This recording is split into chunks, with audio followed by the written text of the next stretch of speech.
Burmese Audio Bookstore မိလိန်နာမင်းဤကြောက်ရွံ့တုန်လှုပ်မှု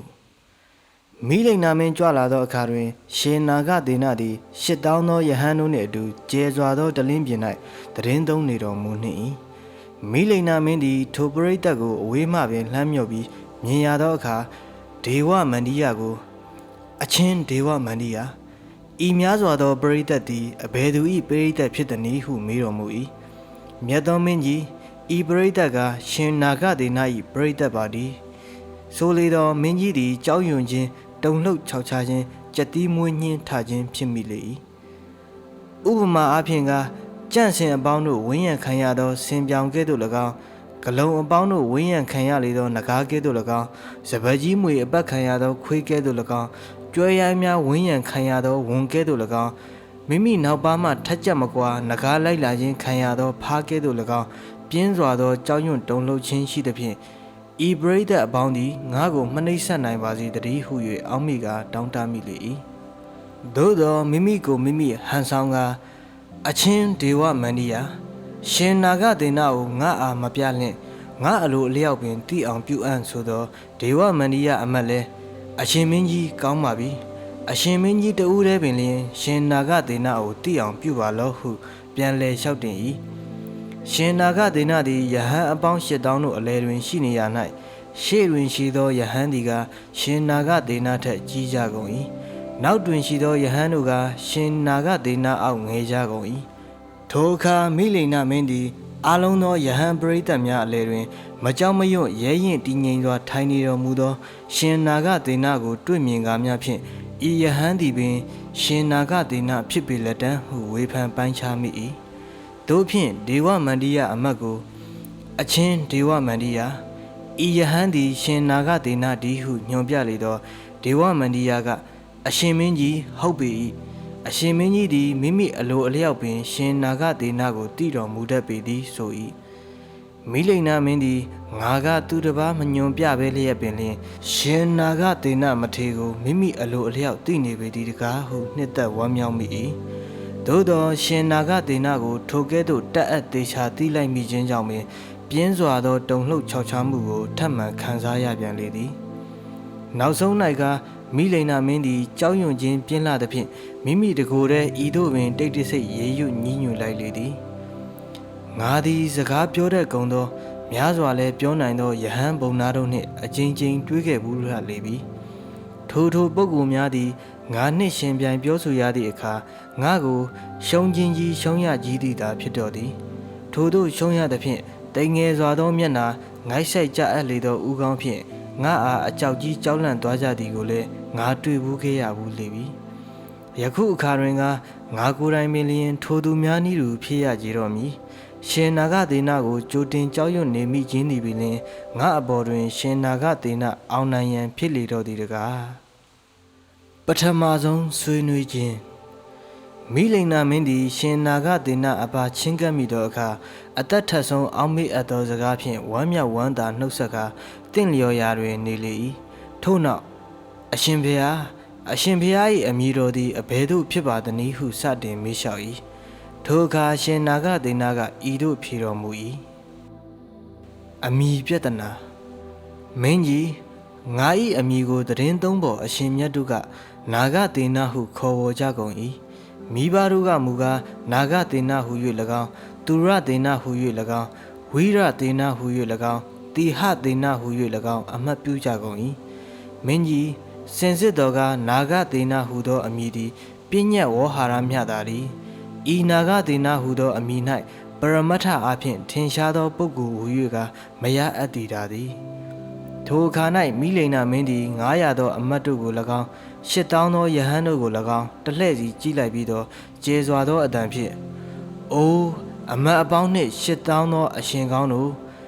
ဤရှင်နာဂဒေနဆိုအပ်သောစကားကိုနားထောင်ကြပါကုန်ပရမတ္ထအားဖြင့်ပုဂ္ဂိုလ်ဟူ၍မရအပ်ဟူသောရှင်နာဂဒေန၏စကားသည်စင်စစ်နှစ်သက်ထိုက်ပါသလောတတ်သိထားကတိုင်တီသဘောမျိုးကိုဆိုလိုက်၏ထို့နောက်ရှင်နာဂဒေနကိုဤသို့ဆက်လက်မေးလျှောက်ပြန်၏ရှင်နာဂဒေနပရမတ္ထအားဖြင့်ပုဂ္ဂိုလ်ဟူ၍မရကောင်းဆိုကြသောအဘယ်သူသည်အရှင်တို့အားဆွန်းသင်္ကန်း ကြောင်းဆေးဟူသောပစ္စည်းလေးပါးကိုလှူလေသည်။အဘယ်သူသည်ထိုလူအပ်သောပစ္စည်းကိုခံယူသုံးဆောင်လေသည်။အဘယ်သူသည်သီလဆောက်တည်လေသည်။အဘယ်သူသည်ကမ္မထံဘာဝနာ၌ရှင်လေသည်။အဘယ်သူသည်မတ်ဖို့နိဗ္ဗာန်ကိုမျက်မှောက်ပြုလေသည်။အဘယ်သူသည်အကုသိုလ်ကံ၅ပါးဟူသောမကောင်းမှုတို့ကိုပြုလေသည်။အဘယ်သူသည်အနတ္ထရိယကံကိုပြုလေသည်။ရှင်နာဂဒေနာအရှင်စကားအတိုင်းဆိုကြသောကုသိုလ်ကံအကုသိုလ်ကံဟူ၍မရှိကောင်းပြီကုသိုလ်အကုသိုလ်တို့ကိုပြုတတ်သောသူတားမြစ်တတ်သောသူဟူ၍လည်းမရှိကောင်းပြီ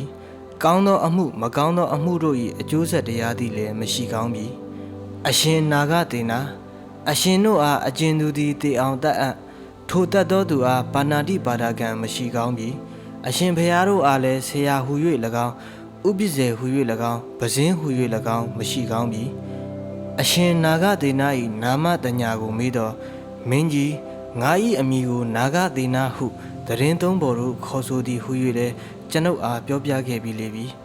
တို့လျင်နာဂဒေနာဆိုရာ၌အဘယ်သည်လျင်နာဂဒေနာသည်အရှင်ဘုရား၏သပင်သည်ပင်နာဂဒေနာနမည်ပါသလောမင်းကြီးသပင်လည်းနာဂဒေနာမဟုတ်အရှင်ဘုရားတို့ဆိုလျင်မွေးညင်းသည်ပင်နာဂဒေနာလောမင်းကြီးမွေးညင်းသည်လည်းနာဂဒေနာမဟုတ်အရှင်ဘုရားယူပခန္ဓာသည်နာဂဒေနာနမည်လောဟုမေးပြန်၏မင်းကြီးယူပခန္ဓာလည်းနာဂဒေနာမဟုတ်ဆိုပြန်သောဝေဒနာတညာသင်္ခါရတို့တိုင်အောင်တဆင့်တဆင့်တက်၍မေးလာခဲ့ပြီးသည့်အဆုံး၌အရှင်ဘုရားကိုအစဉ်စဉ်မေးလာခဲ့ရ၌မြည်ဒီကိုမျှနာဂဒေနာဟုမမြင်မသိရပါစင်စစ်မူအရှင်ဘုရားသည်မူတာဝါဒစကားကိုဆိုနေရင်းသာဖြစ်လေသည်တကားဟုဆွဆွဲပြောဆိုလိုက်၏ထိုအခါရှင်နာဂဒေနာသည်မိလိန်နာမင်းကိုတိုးလျင်တုံ့ပြန်ဆိုတော်မူ၏မြတ်သောမင်းကြီးတင်မင်းကြီးသည်မင်းစည်းစိမ်နှင့်လျော်စွာငြိမ်းအေးချမ်းသာစွာနေရသဖြင့်တိမ်မွေ့နူးညံ့၏တင်မင်းကြီးလာခဲ့သည်မှာလည်းအပူချိန်ပြင်းစွာသောနေမွန်းတက်ခြင်းဖြစ်၍အတင်မင်းကြီးခြေလျင်လာခဲ့ရင်အတင်မင်းကြီး၏ခြေတို့သည်နာကျင်ပေါက်ကွဲခြင်းဖြစ်ရ၏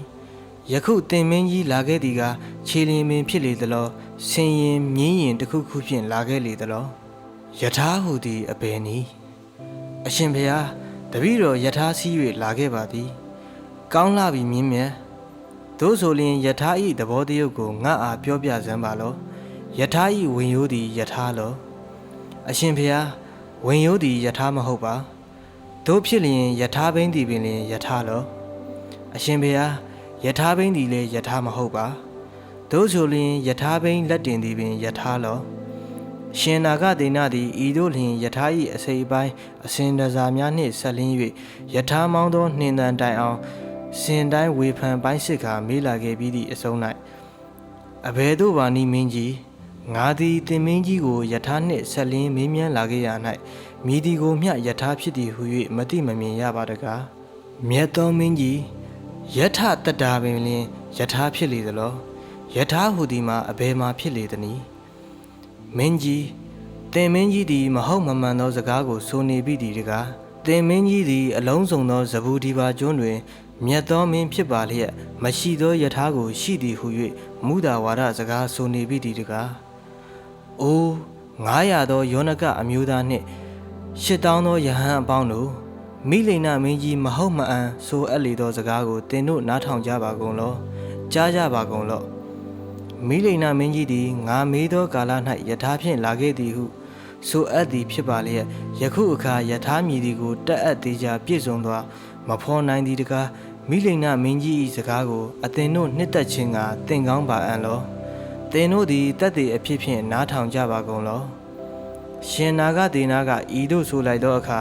900သောယောနကတိုင်းရင်းသားတို့သည်ရှင်နာဂဒေနာအားတပြိုင်တည်းပင်ဝိုင်း၍ကောင်းချီးပေးကြကုန်၏မိလိန်နာမင်းကြီးကိုလည်းအရှင်မင်းကြီးယခုအခါတက်ဆွမ်းနိုင်သမျှပြောဆိုတော်မူပါလောဟုဆိုကြကုန်၏မိလိန်နာမင်းသည်ရှင်နာဂဒေနာအားဤသို့လျင်တုံ့ပြန်ဆိုပေ၏အရှင်ဘုရားတပည့်တော်သည်မူတာဝါဒကိုဆိုသည်မဟုတ်ပါယထာဟုသောခေါ်ဆိုတိမှတ်ရာ၌ယထာဝင်ရိုးကိုဆွဲ၍၎င်းယထာဘိန်းလက်တင်ယထာတောက်တုကိုဆွဲ၍၎င်းယထာဟု၍ခြုံလွှမ်းခေါ်ဆိုအပ်သောဝေါဟာရနာမပြည့်ညတ်တာဖြစ်ပါသည်ကောင်းလာပြီမင်းကြီး တင်မင်းကြီးယခုဆိုအပ်သည်ကိုပင်နာဂသေနဆိုအပ်သောငါသည်လည်းသပင်ကိုဆွဲ၍၎င်းမွေးညင်းခြေသေးလက်သေးစသည်တို့ကိုဆွဲ၍၎င်းနာဂသေနဟုသောဝေါဟာရနာမပညာမျှသာဖြစ်တော်တယ်ထို့ကြောင့်ပင်ပရမတ္ထနည်းအားဖြင့်ထင်ရှားမရှိသည့်အားလျော်စွာပုဂ္ဂိုလ်ကိုမရအပ်ဟုငါဆိုသည်မင်းကြီး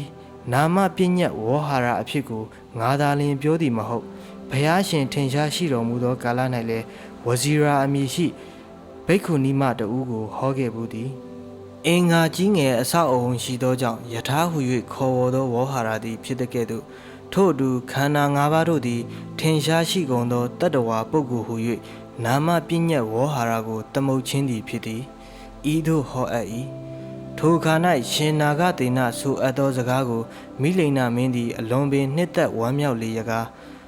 အရှင်ဖျားအံ့ဖွယ်ရှိစွာတကားမဖြစ်စဖူးထူးစွာတကားအရှင်ဖျားသည်အမေးနှင့်အညီစမ်းကြယ်စွာပင်ဖြေတတ်ပေ၏တကား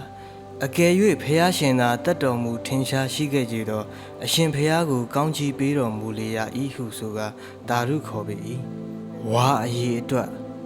မိလိန်နာမင်းသည်ရှင်နာဂသေန၏နာမည်ပြဿနာပြီးသည့်အခါဝါအစဉ်ကိုမေးကြည့်ပြန်၏အရှင်ဖျားသည်ဝါစဉ်ဘယ်မျှလောက်ရှိပါသနည်းမင်းမြတ်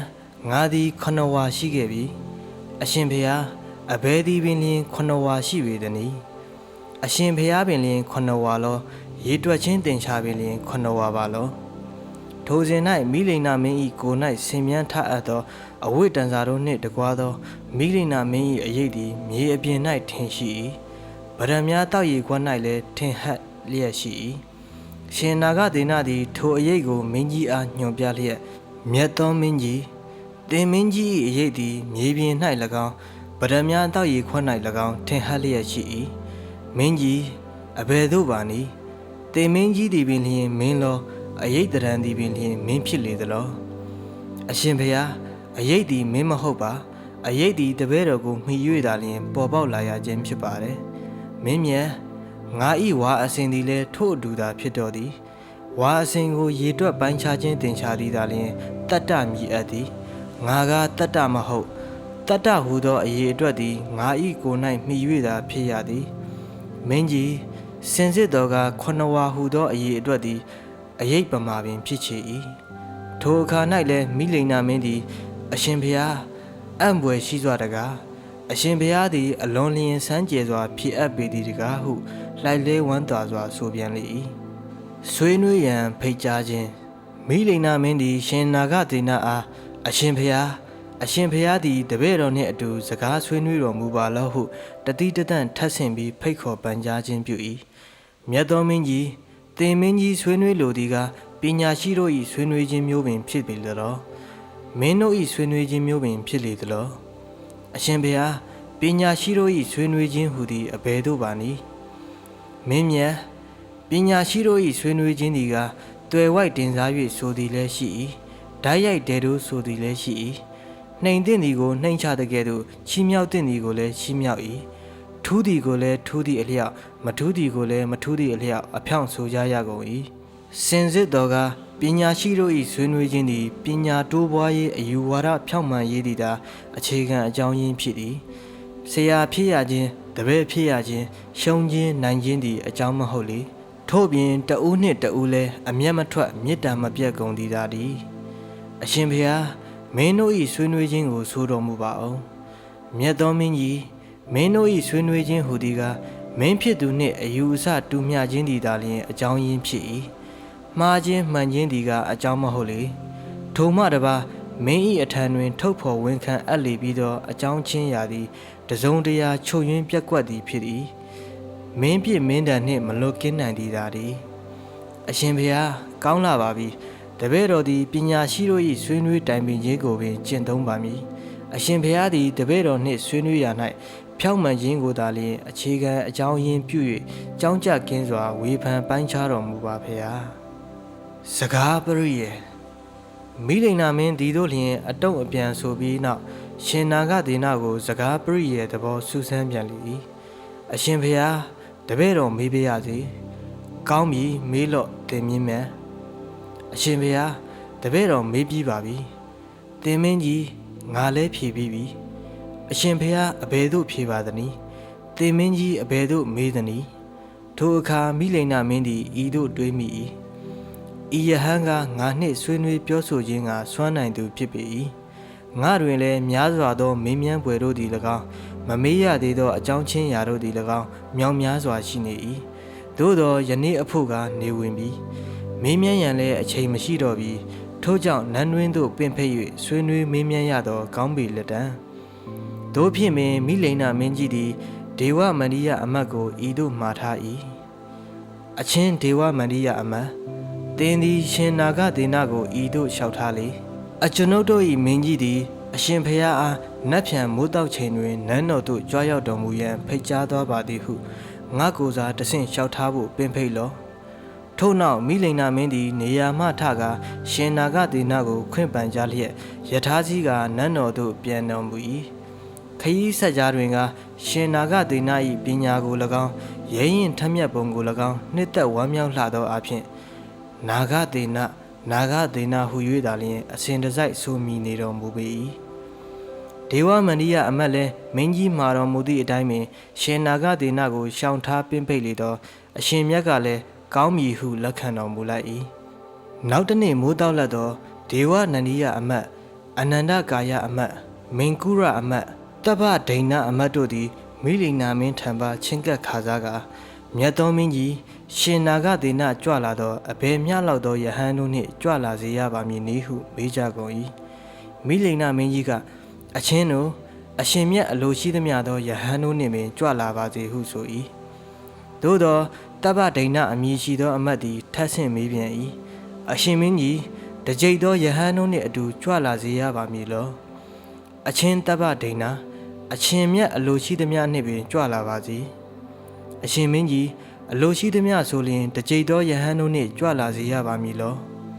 ထိုအခါ၌မိလိန်နာမင်းကြီးသည်တပ္ပဒိဏအမတ်ကိုအမျက်ထွက်လျက်တပ္ပဒိဏသင်အဘယ်သို့ဖြစ်နေသနည်းအလုံးစုံသောပူဇော်တက္ကာရကိုလည်းငါစီရင်အပ်ပြီးအလိုရှိတိုင်းသောယဟန်တို့နှင့်လည်းကြွလာပါစေလို့ဆိုပြီးပြီသို့ပါလျက်အဘဲကြောင့်သင်ထက်ခါမေးနေပြီတနည်း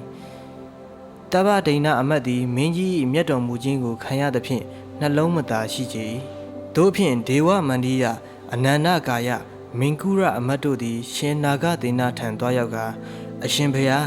အကျွန်ုပ်တို့၏မင်းကြီးသည်အရှင်ဖျားအလိုရှိသမျှသောယဟန်တို့နှင့်အတူကြွလာတော်မူစေခြင်းပါသည်တို့ဖြစ်၍အရှင်ဖျားအလိုရှိသမျှသောယဟန်တို့နှင့်အတူပင်ကြွလာတော်မူပါဖျားဟုလျှောက်ပင့်ဖိတ်ကြကုန်၏နာဂဒေနဟူသည်မိုးတောက်လက်သောရှင်နာဂဒေနသည်တပိတ်သင်္ကန်းတို့ကိုပြင်ဆင်ဝတ်ယုံလျက်8000သောယဟန်တို့နှင့်အတူတာကလမြို့တွင်သို့ကြွချီတော်မူ၏ထိုစဉ်၌အနန္ဒကာယအမတ်သည်ရှင်နာဂဒေနနောက်ပါမှလိုက်လျက်အရှင်ဖျား၏အမည်ကိုနာဂဒေနဟုဆိုရာ၌အဘယ်တရားသည်နာဂဒေနမြည်ပါသနည်းဟုမေးလျှောက်သည်ဒါယက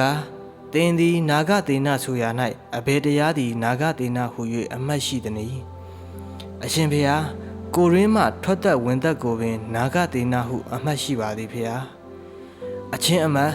အကျဉ်ထွက်သက်ဝင်သက်သည်ထွက်တော်မဝင်ဝင်တော်မထွက်ရှိခဲ့ကြသောထိုသူသည်အသက်ရှင်နိုင်ပါအံ့လောအရှင်ဖျားထိုတို့ဖြစ်မူကားအသက်မရှင်နိုင်ပါအချင်းအမတ်ခယူသင်းမှုတ်သူနှဲမှုတ်သူတဘိုးမှုတ်သူတို့၏လေသည်တဖန်ပြန်ဝင်၍ဝင်လာသေးသလောအရှင်ဖျားထိုသူတို့၏လေသည်တဖန်ပြန်ဝင်ခြင်းမရှိပါအိုးအမတ်တို့ဖြင့်လျင်ထိုသူတို့သည်အဘဲကြောင့်မသေးကြကုန်သနည်းသင်ကဲ့သို့အယူရှိသောသူနှင့်ငါစကားပြောရန်မစွမ်းနိုင်ပါတကား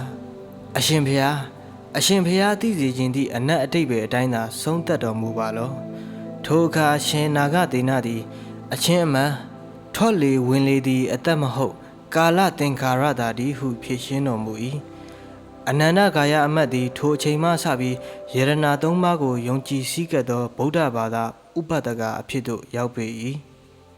ဒုတိယအကြိမ်ဆွေးနွေးခြင်းရှင်နာဂဒေနနှင့်ယဟန်အပေါင်းတို့ကမိလိန်နာမင်းကြီးသည်ကောင်းမြတ်ဆုံးလင်းစွာသောစားတောက်ဖွယ်တို့ဖြင့်ကိုတော်တိုင်ပင်လျင်လှူဒန်းဆက်ကပ်ခြင်းပြုပေ၏ယဟန်တစ်ပါးလျင်သင်္ကန်းတစ်စုံစီလည်းလှူတော်မူ၏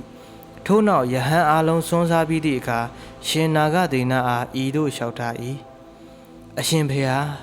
အရှင်ဖျားနှင့်တကြိတ်သောယဟန်တို့ကတရင်သုံးတော်မူကြပါအောင်အခြားသောယဟန်တို့ကကျောင်းသို့ပြန်လည်ကြွစေပါကုန်လောတို့ဖြင့်တခြားသောယဟန်တို့ပြန်လည်ကြွပြီးသောအခါမိလိန်နာမင်းကြီးသည်ရှင်နာဂဒေနာအားဤသို့လျှောက်ထားအပ်ပေ၏အရှင်ဖျားတပည့်တော်တို့သည်အဘယ်ကိုရည်ရွယ်၍ဆွေးနွေးပြောဆိုကြကုန်ပါအံ့နီမင်းမြတ်ငါတို့သည်ကောင်းကျိုးဖြစ်ထွန်းစေမှုကိုရည်ရွယ်၍ပြောဆိုကုန်အံ့မိလိန်နာမင်းသည်ထိုအခါ၌ယဟန်ပြုရခြင်းအကျိုးနှင့်ဆက်လင်း၍ပထမဦးစွာမေးမြန်းလျှောက်ထားအပ်သည်ကားယဟန်ပြုရခြင်းအကြောင်းအရှင်ဖျားတို့သည်အဘယ်အကျိုးကိုရည်ရွယ်၍ယဟန်ပြုကြပါသနည်းယဟန်ပြုရခြင်းအတွက်အရှင်ဖျားတို့တွင်အဘယ်သို့လျင်မြတ်ပါကုန်သတည်းမြတ်သောမင်းကြီးသင်အဘယ်သို့ဆိုသနည်းအကျင့်ဝိဆင်းရဲသည်ခြုံငင်းအပ်အသစ်သောဝိဆင်းရဲမဖြစ်တည်တာသည်ငါတို့သည်အကျိုးကိုလိုသောကြောင့်ပင်ယဟန်ပြုကြခြင်းဖြစ်ကုန်၏မင်းကြီးစင်စစ်တော်ကဥပဒံတရားတို့ဖြင့်ဆွဲလန်းခြင်းမရှိမှုပဲပရိနိဗ္ဗာန်ပြုရခြင်းသည်အလွန်မြတ်လှစွာသောအကျိုးသာသည်အရှင်ဘုရားယဟန်တို့အားလုံးသည်ပင်လျှင်ဝိဆင်းရဲခြုံငင်းရာနိဗ္ဗာန်ကိုရည်ရွယ်၍ယဟန်ပြုကြခြင်းဖြစ်ပါသလောမင်းကြီးအချို့သောယဟန်သည်နိဗ္ဗာန်ကိုလို၍ယဟန်ပြု၏အချို့သောယဟန်တို့အားမင်းနှိပ်စက်သောကြောင့်၎င်းယဟန်ပြုကြ၏ခိုးသူနှိပ်စက်သောကြောင့်၎င်းကျွေးမြီတင်ရှိသောကြောင့်၎င်းယဟန်အဖြစ်ဖြင့်အတန်မွေးလိုသောကြောင့်၎င်းပြုကြကုန်သည်လည်းရှိ၏အကျဉ်ယဟန်တို့သည်ကထိုသို့မဟုတ်မူပဲကောင်းစွာလျင်ယဟန်ပြုကြ၏ထိုသူတို့သည်နိဗ္ဗာန်သို့အလို့ငါယဟန်ပြုကြသည်မြည်ကုန်၏အရှင်ဘုရားသည်လည်းနိဗ္ဗာန်အလို့ငါယဟန်ပြုခြင်းဖြစ်ပါသလောမင်းကြီးငါသည်တငယ်ဘဝကပင်ယဟန်ပြုခဲ့၏ထို့ကြောင့်နိဗ္ဗာန်အလို့ငါယဟန်ပြုသည်မသိခဲ့လေစင်စစ်တော်ကတာကီဝင်မင်းသားယဟန်အများတို့သည်ငါအားယဟန်အဖြစ်ဖြင့်ကြင့်ကြံအထုတ်အပ်သမျှတို့ကိုလေ့ကျင့်သင်ကြားပေးကြကုန်၏ထို့သို့သင်ကြားပေးကြသဖြင့်လဲဤမည်သောအကျိုးငါယဟန်ပြု၏ဟုသိလဲသိ၏မြင်လဲမြင်ပေ၏မှန်လားပါအရှင်ဘုရား၏စကားသည်လျော်ကန်သင့်မြတ်လှပါပေ၏ပရိသတေဟူသည်မိလိန်နာမင်းကြီးသည်ယဟန်ပြုရခြင်းအကျိုးကိုသိရပြီးနောက်ပရိသတေနေခြင်းနှင့်ဆက်လင်း၍မေးလျှောက်ပြန်၏အရှင်ဘုရားအချို့သူသည်တည်ပြီးသည့်နောက်ပရိသတေမနေတော့ပြီဖြစ်ပါသလောမြတ်သောမင်းကြီးပရိသတေတဖန်ပြန်နေသူလည်းရှိ၏မနေသူလည်းရှိပေ၏အရှင်ဘုရားအဘယ်သူသည်ပရိသတေတဖန်နေ၍အဘယ်သူသည်ပြန်မနေရတော့ပါသနည်းမင်းမြတ်ကိလေသာရှိသောသူသည်ပရိသတေနေ၍ကိလေသာမရှိသောသူကပရိသတေမနေရတော့သည်သာသည်အရှင်ဘုရားသည်ပရိသတေနေရအောင်ပါပြီလောမင်းမြတ်ငါသည်ဥပဒံရှိသေးသည်ဖြစ်အံ့ပရိသတေနေရပါအောင်မည်အကယ်၍ဥပဒံမရှိသည်ဖြစ်အံ့တဖန်ပရိသတေမနေရတော့ပြီသည်အရှင်ဘုရားကောင်းလှပါပေ၏ဤနေရာ၌ရှင်နာဂဒေနသည်အတိအကျမဆိုသည်မှာဝီနီးတော်အရာဓာတ်ရိုက်မဆိုလိုသောကြောင့်စကားပရိယေသုံးခြင်းဖြစ်လေသည်သို့သောမိလိန်နာမင်းသည်တရားသဘောကိုသိသူဖြစ်၍ရှင်နာဂဒေနသည်နိဗ္ဗာန်ကိုရပြီဟုဓာတ်ရိုက်မဆိုမူပဲတွေ့ဝိုက်ဆိုခြင်းဖြစ်ကြောင်းကောင်းစွာသိနာလည်ပြီးဖြစ်ပေ၏နှလုံးသွင်းမှုနှင့်ပရိသတေအရှင်ဘုရားယောနီသောမနတိကာရဖြင့်ပရိသတေနေသူရှိပါသလားမင်းမြတ်ယောနီသောမနတိကာရဖြင့်ပရိသတေနေသူလည်းရှိ၏ပညာဖြင့်ပရိသတေနေသူလည်းရှိ၏ပညာကင်းသည့်တပါးသောကုသိုလ်ဖြင့်ပရိသတေနေသူလည်းရှိပေ၏အရှင်ဘုရားယောနီသောမနတိကာရတင်းတင်းလျှောက်ပတ်စွာနှလုံးသွင်းတတ်မှုသည်ပင်လျှင်ပညာမဟုတ်ပါလောမင်းမြတ်ယောနီသောမနတိကာရသည်ပညာမဟုတ်ယောနီသောမနတိကာရသည်တပါးသောတရားပညာဟူသည့်တပါးသောတရားသာသည်မင်းမြတ်စိတ်ကျွဲနွားကလပ်အုပ်မီးစသောသတ္တဝါတို့သည်လည်းယောနီသောမနတိကာရရှိကြကုန်၏သို့သောထိုသတ္တဝါတို့တွင်ပညာမရှိသည်သာသည်အရှင်ဘုရားတင့်မြတ်ပါပေ၏နှလုံးသွင်းဆင်ခြင်မှုနှင့်ပညာဤသဘောမိလိန်နာမင်းသည်ယောနီသောမနတိကာရတင်းတင်းလျှောက်ပတ်စွာနှလုံးသွင်းတတ်မှုသဘောကိုမေးမြန်းပြီးနောက်နှလုံးသွင်းတတ်မှုနှင့်ပညာတို့၏ကွဲပြားခြားနားပုံကိုဆက်လက်ဆွေးနွေးပြန်၏အရှင်ဘုရားယောနီသောမနတိကာရသည်အဘယ်သို့သောလက္ခဏာရှိပါသနည်းပညာသည်အဘယ်သို့သောလက္ခဏာရှိပါသနည်းမြတ်သောမင်းကြီး မနတိကာရသည်စူးစီးခြင်းလက္ခဏာရှိ၏ပညာသည်ကပိုင်းခြားခြင်းလက္ခဏာရှိပေ၏စဘာယိတိပမာအရှင်မြတ်နာဂသေနာမနတိကာရ၏စူးစီးခြင်းလက္ခဏာပညာ၏ပိုင်းခြားခြင်းလက္ခဏာကိုဥပမာဖြင့်ပြတော်မူပါအောင်လောကောင်းလာပြီမြင်းမြတ်သင်မင်းမြတ်သည်စဘာယိတ်သည်ကိုမြင်ဘူးပါ၏လောအရှင်ဘုရားတပည့်တော်မြင်ဘူးပါ၏သို့ဆိုလျင်စဘာရိတ်သူသည်စဘာကိုအဘယ်သို့ရိတ်အပ်ပါသနည်းမင်းမြတ်အရှင်ဘုရားစဘာရိတ်သူသည်စဘာပင်ကိုလက်ဝဲလက်ဖြင့်ကန်ကလက်ရလက်မှသစဉ်ဖြင့်ရိတ်ဖြတ်ပါသည်မှန်ပေသည်မင်းမြတ်စဘာရိတ်သူသည်လက်ဝဲလက်ဖြင့်စဘာပင်ကိုစုစည်းကန်တွဲကလက်ရလက်ဖြင့်သစဉ်ကိုကန်လျက်ရိတ်ဖြတ်တဲ့ကဲ့သို့ပင်ကမ္မထံဘာဝနာ၌ရှင်သောယောဂီပုဂ္ဂိုလ်သည်လည်းနှလုံးသွင်းတတ်မှုဖြင့်မိမိစိတ်ကိုစုစည်းပေါင်းယုံကပညာဖြင့်ကိလေသာတို့ကိုဖျက်အပ်ပေ၏မင်းမြတ်မနတိကာရ၏စူးစီးခြင်းသဘောကို၎င်းပညာ၏ပိုင်းခြားခြင်းသဘောကို၎င်းထို့အတူသာလျှင်သိမှတ်အပ်ပေ၏အရှင်မြတ်ဖေဟာကောင်းလှပါပေ၏တီလ၏လက္ခဏာထို့နောက်မိလိန်နာမင်းကြီးသည်တီလလက္ခဏာကိုမေးပြန်လေ၏အရှင်နာဂသေနာတီလသည်အဘယ်လက္ခဏာရှိပါသနည်းတကားတော်မင်းကြီးတီလသည်ခတ်သိမ်းကုန်သောကုသိုလ်တရားတို့ကိုတည်ပေတတ်၏အိန္ဒြေဘိုးဘောဇင်မက္ကံတတိပဋ္ဌံအဋ္ဌိပတ်ဇံဝိမောက္ခတမာတိတမာပတ္တိတို့ကိုတည်စေတတ်၏တီလ၌တည်သောပုဂ္ဂိုလ်သည်ထိုတီလကိုအမိပြု၍ဆောက်တည်၍ပင်လျှင်တတ္တိအိန္ဒြေဝေရိအိန္ဒြေတမာတိအိန္ဒြေပညိအိန္ဒြေဟူသော၅ပါးသောတရားတို့ကိုဖြစ်ပွားစေ၏အလုံးစုံသောကုသိုလ်တရားတို့ကိုမမေ့မလျော့သည်ဖြစ်ပေ၏မြေကြီး၌တည်အပ်သောဥပမာအရှင်ဘုရားဥပမာဆောင်တော်မူပါအောင်မင်းမြတ်တစ်ပင်ပေါင်းမြတ်တို့သည်မြေကြီးကိုမှီရာတီရာပြု၍ဖြစ်ထွန်းပေါက်ရောက်စီပင်ကြကုန်တကဲ့သို့ပင်ယောဂီပုဂ္ဂိုလ်တို့သည်လည်းတီလကိုအမိပြု၍တီလ၌တည်လျက်သာလျှင်တိဋ္ဌိအိန္ဒြေအစရှိသောတရား၅ပါးကိုပွားများစေအပ်ပေ၏အရှင်ဘုရားထို့ထက်ထင်ရှားသောဥပမာကိုပြတော်မူပါအောင်လောကောင်းလှပြီမြင်းမြတ်ထိုဥပမာတော်ကမြေကြီးကိုမှီ၍အသက်မွေးသူတို့သည်မြေကြီး၌မိမိအလိုရှိရာကိုလောက်ကင်အားထုတ်ကြတဲ့ကဲ့သို့ပင်ယောဂီပုဂ္ဂိုလ်သည်လည်းတီလကိုမှီရာတီရာပြု၍သာလျှင်တိဋ္ဌိအိန္ဒြေအစရှိသောတရား၅ပါးကိုတိုးတက်ပွားများစေအပ်သည်